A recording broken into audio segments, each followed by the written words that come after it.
Hi, welcome. We are going to do a little reading, again, in between clients, whenever I do them here at my studio in this space. It's because I'm between clients and I have a little time to get the cards out. So we'll see what comes up. Thank you for being here.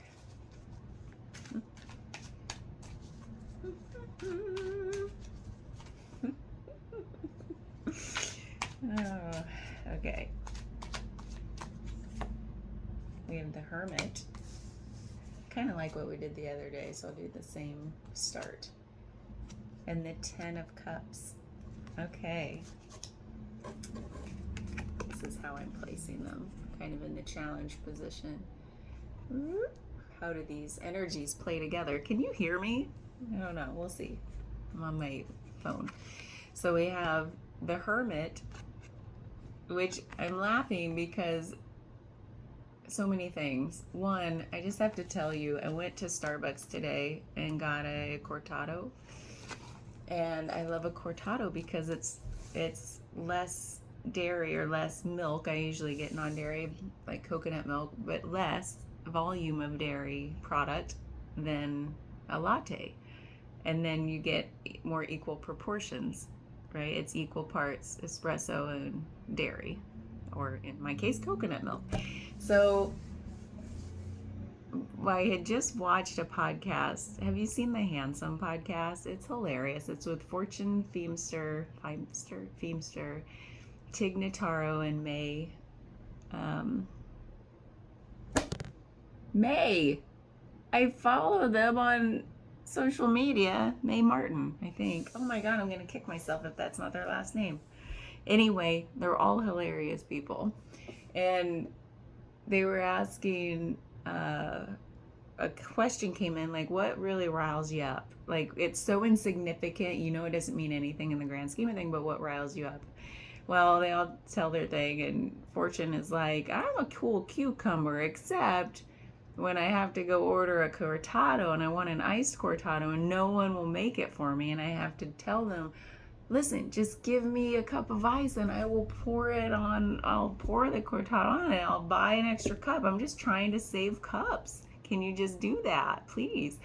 And all the baristas apparently are like, no, that's not possible. You can't have an iced cortado. That's not how it's done. And so I was just dying laughing at that because I love a cortado. I've just never tried. And I love an iced latte, but I don't like all the filler liquid. I just want more of the oomph flavor. And so I'm like, yeah, that's why I started getting cortados. I've just never thought to order an iced one, but I'm like, heck yeah, I want an iced one. So I'm like, I'm gonna try this out. So I went to my Starbucks the other day and I was like, could I order an iced cortado? And they're like, that's not a thing. And I was like, oh, well, I know, but could you just I'll pay for a larger cup if you want. I'll upcharge me and you could just make it in a larger cup. And they're like, no, it's not possible. We don't have that. And I'm like, I'll buy an extra cup and you put ice in it, and then I'll just do that myself. And they wouldn't even do that, just like Fortune said. And I was like, there's a conspiracy. There's something going on. Like, what aren't they telling us? What is it? So a couple days go by and I thought today I had time and I wanted caffeine. I'm back on my caffeine kick. And I'm almost going on vacation. So I'm like, all the rules are off. I'm going to do whatever I want against my better judgment. It's too late in the afternoon, but I went and got another cortado. This time it was I had to tell you, the first barista I went to the other day, she was fine. She kept shut me down over and over, no matter what logic I tried to, and I was being very kind and smiley and understanding, and she was not having it. And then she was like, we don't have a recipe for that. And then she walked away to make my backup drink, my latte. And I was like, oh, all right. I was like, I'm sorry, I just wanted just wanted an iced cortado. I kind of was like, I'm sorry. And then I walked away to go grocery shop and come back. So anyway, I get there today. It's a different barista. So I'm like, I have to correct this energy I put out into the universe. Like I felt like I injected more chaos into the system and it was going to come back and get me or something. So I was like, I'm going to correct this. I went up to the barista, the different one, and I was like, I ordered a regular cortado. And she was like, oh, yay. Cause she's like, no one ever orders a cortado. And I was like, because I live in a small town and I don't think it's a thing. She's like, I get questions because it's on the menu, like, what's a cortado? And she's like, I'm always explaining it, but no one orders it.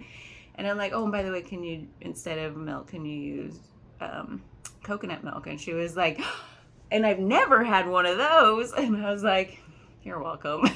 We were joking around. And so I was like, hey, by the way, I've noticed, like, I can't order an iced cortado. Is it really like you just can't do it? And she's like, she was laughing and she was very different than the first barista. So we were having a good time because I was like, I'm not even going to try. So I just ordered a regular one, but I was asking the question. And so she's like, went into her system and she's like, no, it won't even let me. It doesn't even give me the option to push iced. And I was like, oh, it is a conspiracy, isn't it? And she's like, yeah, I've never tried that. And she was even blown away. Like, why not? And I'm like, I get it, because if you'd need a bigger cup, because cortados come in little cups, you'd need a bigger cup. And then you're probably just used to like pouring the dairy until like the cup's full, right? So it's not a true measurement. So if I got a bigger cup with ice, it'd be like, oh my God, how much dairy do I put in? And I think that's what the first barista in hindsight meant about, there's no recipe for that. When she told me that, I was like, no recipe. And then I said, well, here's a recipe. And then I was like, oh God, I shouldn't have said that. I was afraid she was spitting in my drink and all that when I came back. So anyway, this barista was like thinking something's wrong here. And I'm like, it's okay, I'll drink a hot one today. I was just really curious, like, why you thought maybe it's not possible. Like, it seems to be a worldwide conspiracy. I think there's something they're not telling us. I don't know what they're hiding. And so, anyway, that has nothing to do with this reading. I think I just wanted to tell you a story, and I was influenced by that funny podcast and Fortune Feimsters thing. And so I went back on one of their clips on YouTube. I looked for the clip from that podcast. I looked for her little segment, and they made a reel out of it, or a YouTube short. So I went on there and I was like, oh my God, you're right. And I was like, it is a conspiracy, because she got so worked up about it. She's like, I just want to save some cups. And so she was like, in the podcast, she's like, got her cortado, got a separate cup of ice from the barista, and looked her in the eyes and was like, oh, she's funny. So anyway, I don't know why that came up. Maybe I just wanted to storytell, and here we are 8 minutes in. I should probably make a note on this video to fast forward. So anyway, there's something that was showing up here about introspection, about maybe where you feel like your ultimate happiness resides. But it's not, this has a flavor of, it's not like a material world kind of thing. It's asking us to look really introspectively into the self, into the deepest self. And it might even be asking, like, why are you even asking this question? You know? So it's another question kind of reading, because we have the Hermit here shining a light in the dark to illuminate all that's hidden, even from ourselves. And to me, it seems very like kind of questioning our preconceptions of what we always thought would lead to our ultimate happiness. But let's find out. We'll get some clarity and nuance on what kind of questioning about this and why it really matters. What's it trying to guide us to? I think the reason I was talking about this is because I went against my better judgment again. Earlier in the day, I had poured I have like a mushroom coffee thing, powder, and I poured it in this cup. I was making like water in the other room on my teapot. And then my client came like a half hour early. So I was really supposed to have a coffee. It was coffee light like hours ago, but my client came early and I was like, perfect, let's go for it. And I shut my teapot off. Well, just now I get back. I only had my cortado like an hour ago. And I'm like, oh crap, I'm going on vacation. I need to drink the powder. I need to make another coffee. I need to drink it right now. That's not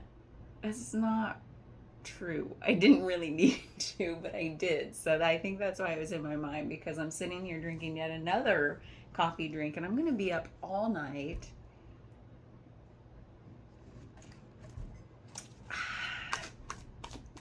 I should totally throw this video away. I'm sorry, I'm wasting your time with coffee talk.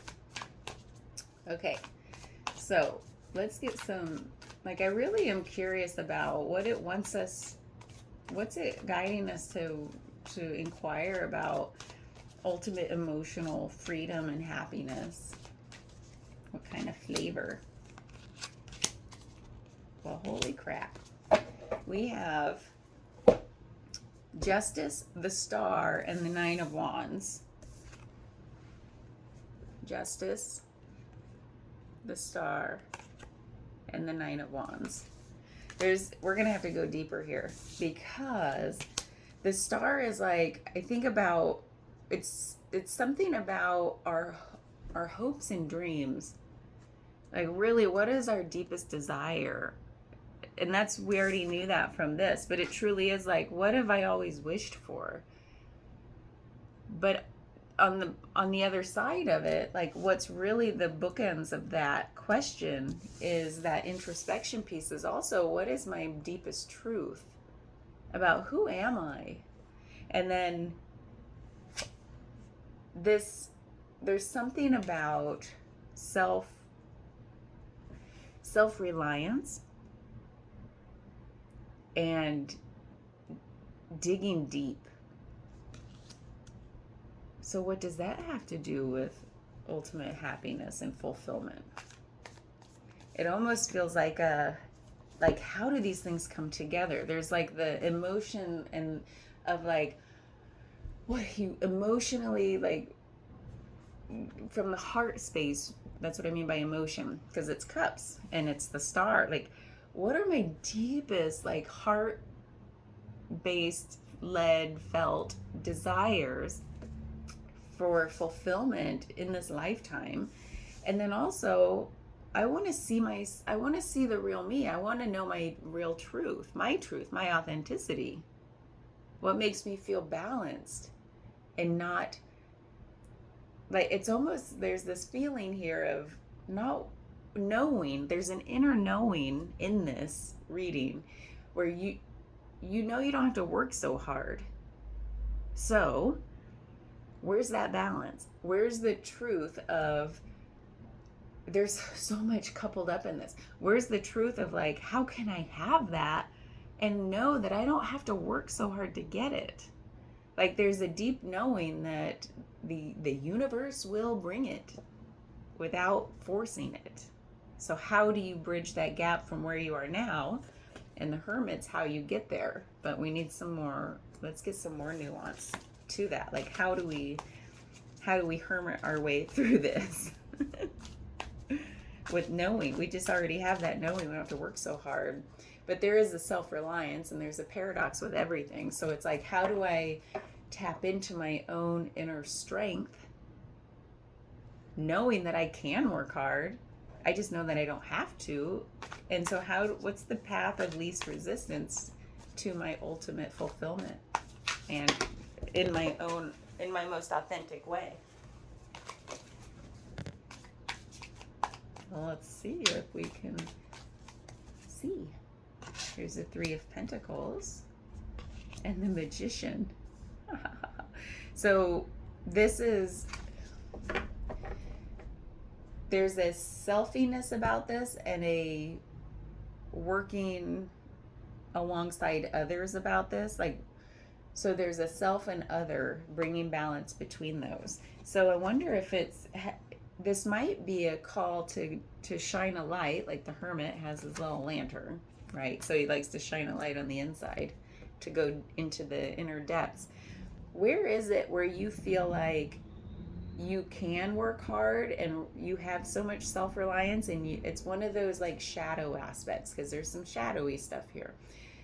The shadow aspect of like, I can do it all myself, or I don't need anybody else.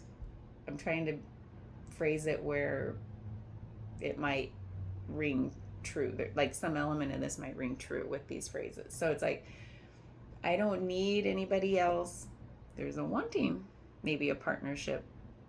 And I say that because the Ten of Cups is more about like, it's usually like a sense of fulfillment in harmony with your loved ones, whether that's your like a family you build or part of your family or extended family. There's some family element to that. So how do you have that if you already have this deep self-reliance, independence, go it alone, I'm fine, I don't need anybody? And so there's that duality or push-pull between deeply wanting others, wanting to build that for yourself, wanting that deep connection and love and all of that stuff for yourself. And yet the shadow aspect is, but it's that phrase, things would be great if it weren't for other people. Which is so silly, right? It's so funny. Like other people are the problem, right? No, it's all within us. That's the shadow aspect. The magician is that same thing. Like, I can make it all happen. You can. So there's still something else here. There's like this gluiness I'm looking for. And then we have the Empress right here. We have so many major arcana. Sorry, everybody knows that you have the Empress right here, which is the ultimate embodiment of like not pushing. It's like the feminine magician. So I think of the magician as the masculine, like the divine masculine way of making stuff happen, manifestation, whatever you want to call it. And then the Empress is the divine feminine. And you can even see here she's pregnant. So if that means something to any of you, this is like maybe what you are wanting out of building that family, but it doesn't have to mean a literal pregnancy. What are you trying to birth into your world? What are you trying to grow and nurture? And it has that aspect. And so it almost feels like a family of your own, right? It almost feels like I want to build that for myself. And it's like, yeah, you should be able to do that then.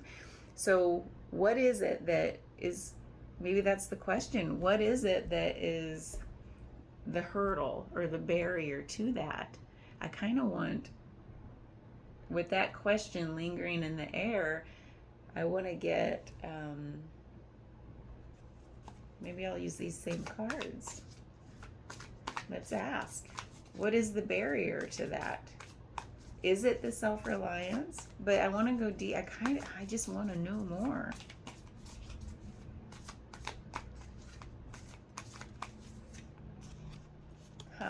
So there's the Eight of Pentacles. There's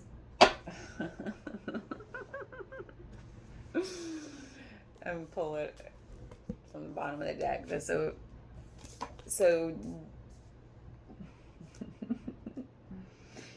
there seems to be this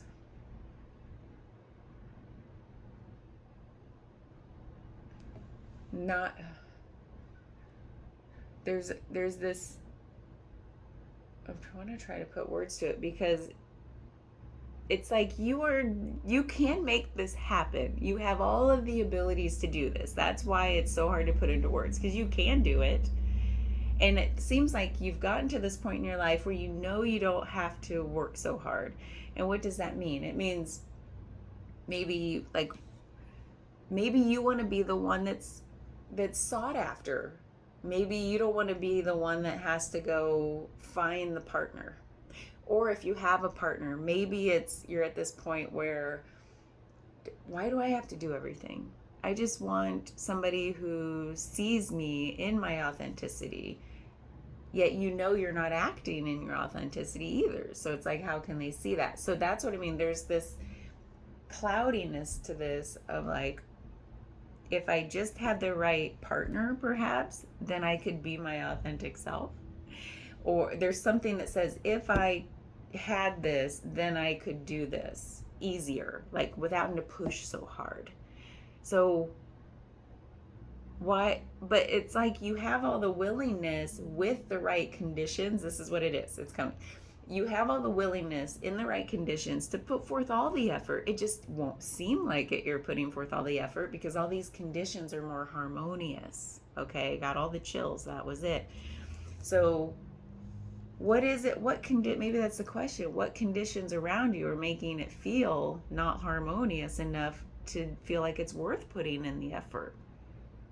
Right? Is there some, and do you feel like, is that a problem with the other people, or is there still, because I said there's some shadowy element here that says look inside, the answer is actually here, and it may not be changing the outer conditions, it's changing the inner conditions, and then you see things in that new light, and then all those problems self-correct. That's what's happening here. And it's saying you might have to get a little uncomfortable. Like shadow work isn't always comfortable, but the lesson is turn into it. Don't let it don't distract or dissociate or repress it, whatever. Go into it. It's a lot easier and compassionate and forgiving than we think it is. Just, I think shadow work is an overused term now. It's just, we're becoming more and more familiar with it as a term, and so, but it's got this kind of negative, like, oh, shadow work, it's a lot of work, even like putting the word work after it.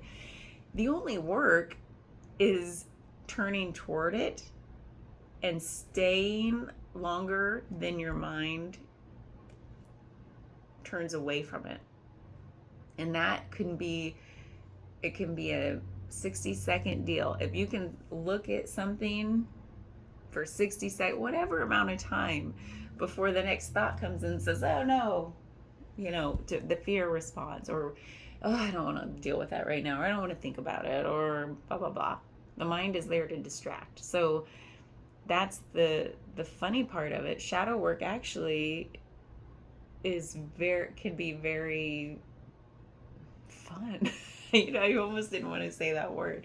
So anyway, all that aside, you know what to do. You're a grown ass person. You can even Google shadow, type it into Chat GPT, whatever. But I think that's the question being asked. Like, what is it that makes me feel like my outer conditions are the real problem, when deep down I really know there's something I'm not wanting to look at, but it's time to look at it. And then all these problems will self-correct in order for you to find this and actually build it for yourself. It's not just find it, but it's like to make it happen. Because the magician is, you have all of the manifestor energy here. You have the desire, so you know what you want. There's something standing between you and your authenticity, and it's that shadow piece, and it's not the problem with the other people. That's what all of this is saying. So I hope that helped. Sorry you had to listen to me talk about coffee for like half of this. But yeah, let me know if you have any questions or, yeah, whatever. Good luck.